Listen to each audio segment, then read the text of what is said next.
임용 3번 받으셨고요. 아마 법원장도 4년 하셨습니다. 저도 법관으로 21년 일했고 재임용도 2번 받았습니다. 지원장으로 2년 경험이 있습니다. 그 경험을 비추면 지금까지 후보자께서 답변한 수많은 말들이 믿기 어렵다 하는 말씀을 먼저 드립니다. 방금 말씀드린 후보자 이력만으로는 후보자가 좋은 법관이라든가 좋은 사람이라는 증거는 전혀 아니라는 게 법관 생활 21년 한 제 의견입니다. 그리고 우리 국민은 대통령이나 국회의원에 대해서 많은 아쉬움을 지금 갖고 계세요. 그러면 적어도 대법원장은 국민들이 원하시는 정도의 수준 높은 분을 가질 권리가 있지 않을까요? 대법원장에 대한 잣대가 대법관이나 법관에 대한 잣대가 다릅니다. 사법정의의 최고봉이시잖아요. 잣대가 다르지요. 어떻게 국회의원이나 장관들하고 잣대가 같을 수 있습니까? 잣대가 다릅니다. 그리고 대법원장 후보로 지명되셨는데 대통령의 일방적인 깜깜이 지명이거든요. 법관은 한 명 뽑을 때 법관 인사위원회에서 1년 정도 수많은 절차를 거치고 면접도 보고 시험도 봅니다. 알고 계시죠? 예, 잘 알고 대법관을 있습니다. 뽑을 때는 대법관 후보 추천위원회를 열어서 변호사, 법무부 장관, 대법관들이 추천을 받고 검증해서 복수의 후보를 올리면 대통령과 대법원장이 협의해서 국회에 보내거든요. 근데 대법원장은 일방적인 깜깜이로 대통령이 마음대로 지명합니다. 그러면 지금부터 후보자가 대통령이 지명한 대법원장으로 적임자임을 증명해야 됩니다. 제 의견은 어떻게 생각하십니까? 예, 그렇다고 생각합니다. 후보자가 대법원장으로 적임자라는 주장을 했어요. 근데 증명 책임이 후보자에게 있는 겁니다. 우리 법에서 재판에서 증명 책임이 있는 사람이 증명하지 못하면 그 불이익은 누가 받습니까? 증명 책임을 부담하는 자에게 돌아가게 되어 예, 후보자가 받으실 수 있습니다. 이틀 남았습니다. 최선을 다해서 국민들께 증명하셔야 됩니다. 감동을 주셔야지요. 이 오목한 정치 상황과 사법 상황에서 나는 전임자와 다르다.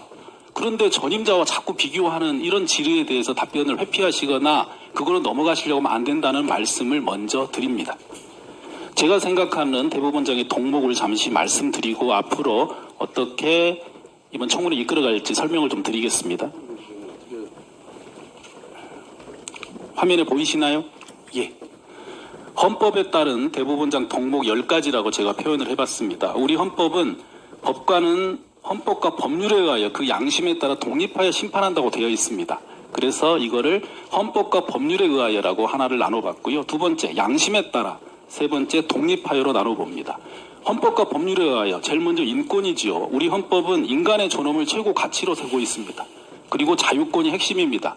이 두 가지의 경우에 후보자가 충분히 재판 과정에서 이뤄냈는지를 밝혀야 됩니다. 두 번째, 법치입니다. 핵심은 국가 권력이 국민의 권리를 침해하지 않도록 통제하는 역할을 충실히 했느냐고, 그 핵심은 검찰 권력의 통치지요. 압수수색과 구속영장에 대한 기각, 유무죄 판단에 대한 부분입니다. 끝으로는 책임지는 사법이 있습니다. 판사도 잘못했으면 책임을 져야지요. 33년 재판한 걸 다 잘하셨을 리가 없어요. 그렇지 않습니까?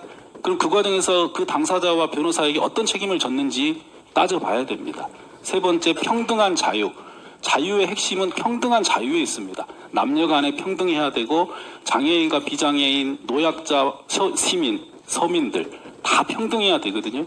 그런 판결을 했는지 따져봐야 되겠지요. 양심에 따라 양심의 형성 과정에 대한 다양한 게 있습니다만 우선 가능한 게 재산 부분입니다. 불로소득 감수성이라는 부분이 있어요. 내가 불로소득을 취하면 노력소득으로 생계를 유지하는 수많은 서민들이 피해를 본다는 게 우리 사회의 크나큰 걱정입니다. 그런데 후보자가 불로소득을 취하는 과정이 있었는지 지금 드러나고 있어요. 세금 탈루 이런 의혹이 있는 것만으로도 곤란하다는 평가가 나옵니다. 자녀 부분이요. 부모의 세습, 후보자가 아빠 찬스는 안 썼다고 말씀하셨는데 후보자의 동생도 판사하셨다가 변호사하셨다가 다시 판사하고 계시죠? 그렇습니다. 후보자의 수많은 동창들 다 아빠 친구들 찬스를 썼을 가능성이 있다고 저는 추측합니다.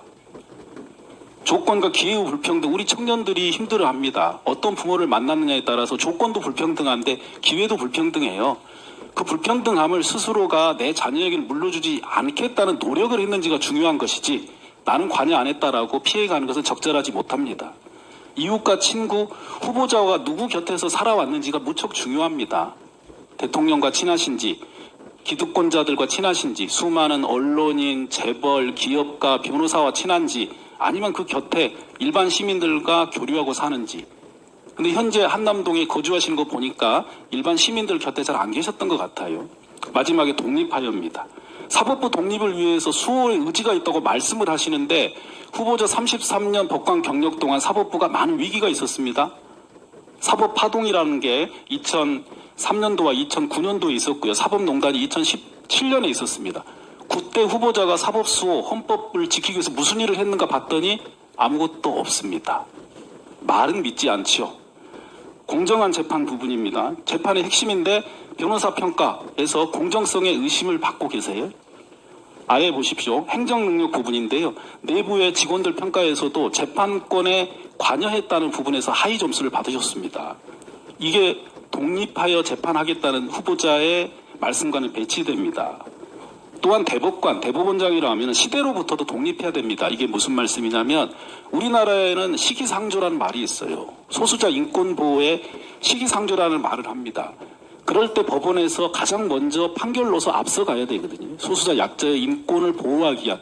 그런데 아쉽게도 33년의 판결을 제출하라고 말씀드렸더니 그런 판결이 보이지가 않습니다.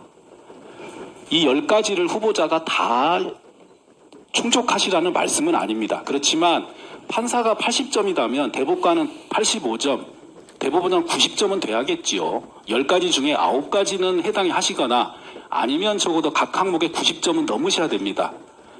이틀 동안 이걸 증명하지 못하면 불이익은 후보자께 있다는 말씀 꼭 드리고요. 앞으로 성실히 임해 주시길 부탁드리겠습니다. 하실 말씀 있으면 해주시죠.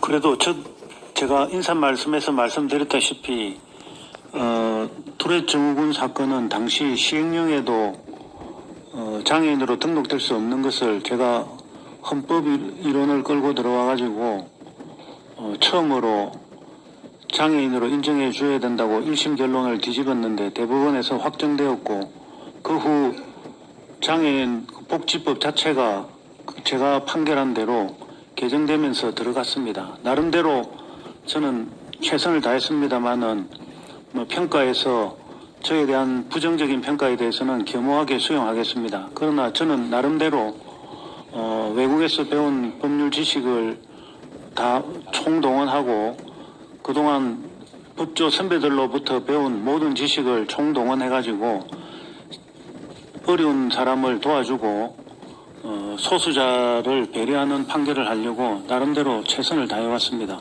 다소 미흡한 부분이 있었을지는 모르겠습니다만은 미흡한 부분이 있었다면 저희 능력이 부족한 탓이고 그러나 제 나름대로는 최선을 다했다고 이해해 주시면 감사하겠습니다. 예, 수고하셨습니다.